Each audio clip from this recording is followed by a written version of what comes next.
Hi, my name is Liam Eisenberg, and I'm an illustrator based in Fort Lee, New Jersey.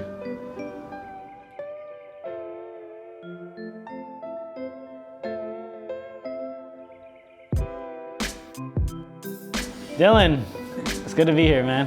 Yeah, for sure. No, I'm glad we set this shit up like in my house. This is very much more comfortable. I don't know, in some ways it was kind of like any other kid I think growing up, like in New Jersey or whatever. You just want to find out like where you fit in and what you're good at. I was never really good at school, honestly.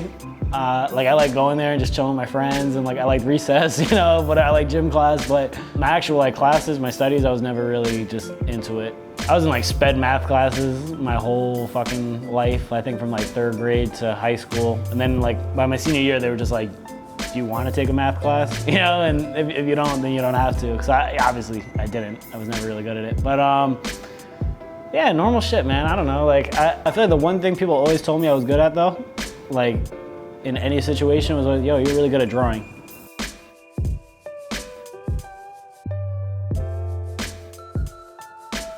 I was that kid like in Borders. I would go to it was a Borders in Fort Lee, and I would go there with my brother like every fucking day.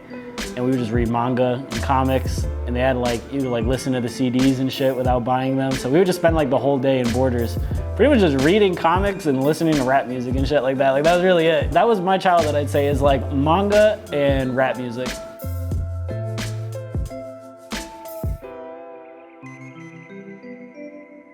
So the work that I like, I've always really liked stuff that just has very bold graphic color, you know?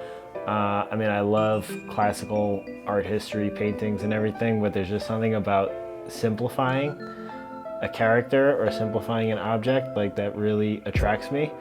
So, I mean, the way that you simplify things is by using outlines and solid colors and all that. So yeah, we're just working on a little animation here. I ended up going to art school and everything, but when I graduated high school, like I had no idea what the fuck I was gonna do. My parents didn't really like encourage me to go to college, just because, like, and I don't blame them. Like I said, I didn't have an athletic scholarship or anything, and also I was never really into academics. So it's like, you know, don't waste your time and your money going to college if you're not really serious about it, or unless you like know what you're doing there. But despite that, I was like, I'm gonna go to college, because everyone else around me was going to college or like was trying to go to college. I was like, you know, like let me just try, even though I had no idea what the fuck I was gonna do. I thought I'd be like a gym teacher or a special ed teacher or some shit like that. I don't know.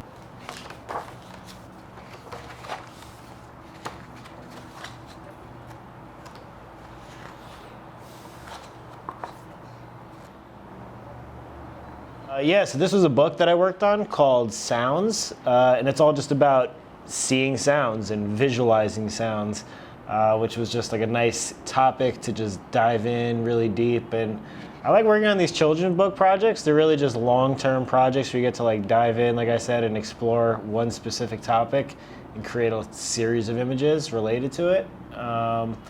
And that's really what I'm all about, is just visual communication. You know, that's what I obsess over, is communicating things through visuals. So even if you were to take the text away, just with the title alone, Sounds, hopefully you would be able to see the sounds that I'm trying to create here. This piece right here, I called it Work Playlist, and I'm sure we've all had that, where it's just, you know, the boring office environment.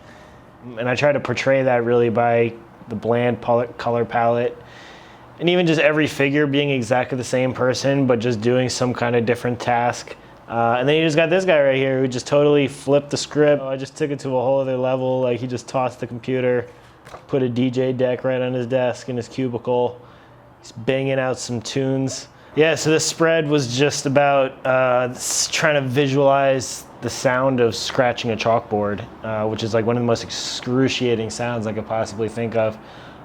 So it's just, how do you visualize that chill up your spine that you get, you know, after hearing that sound of scratching a chalkboard. So, you know, I really try to like make the hand look really dramatic and like it's really digging in there.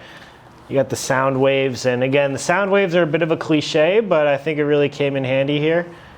just directing right to the spine, shocking up. So the sound of scratching a chalkboard, that's what I was trying to visualize here.